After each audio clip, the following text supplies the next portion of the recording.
দেশৰ ৫খন সৰ্বশ্ৰেষ্ঠ ৰাজ্যৰ ভিতৰত অসমৰ স্থান সুনিশ্চিত কৰিবলৈ যোৱা ২টা বছৰে আমি দিনে নিশাই প্ৰচেষ্টা চলাই আহিছোঁ।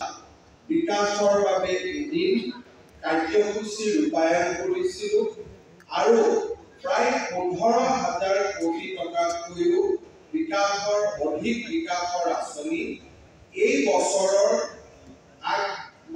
অৰ্থাৎ এপ্ৰিল মাহৰ সময়ছোৱাত আমি আৰম্ভ কৰিছিলোঁ।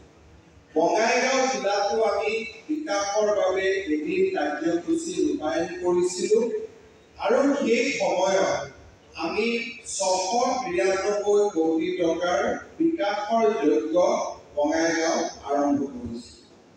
আজি আমি সকলোৱে প্ৰত্যক্ষ কৰিছোঁ যে সেই সময়তে আধাৰশিলা স্থাপন কৰা বঙাইগাঁও চিকিৎসা মহাবিদ্যালয়ে আজি এটা নিৰ্দিষ্ট গতি লাভ কৰিছে আৰু যদি সকলো ঠিকে থাকে অহা ১৮ মাহৰ ভিতৰত আমি বঙাইগাঁও মেডিকেল কলেজক ৰাইজৰ বাবে উৎসৰ্গা কৰিবলৈ আমি সক্ষম হ'ম।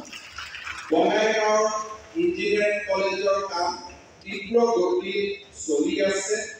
উপায়ুক্তৰ কাৰ্যালয় তীব্ৰ গতিত তাৰ কাম চলি আছে আৰু বঙাইগাঁও পলিটেকনিক আৰক্ষী প্ৰশিক্ষণ কেন্দ্ৰ আদি অনুষ্ঠানসমূহেও আজি এক নিৰ্দিষ্ট গতি লাভ কৰিছে।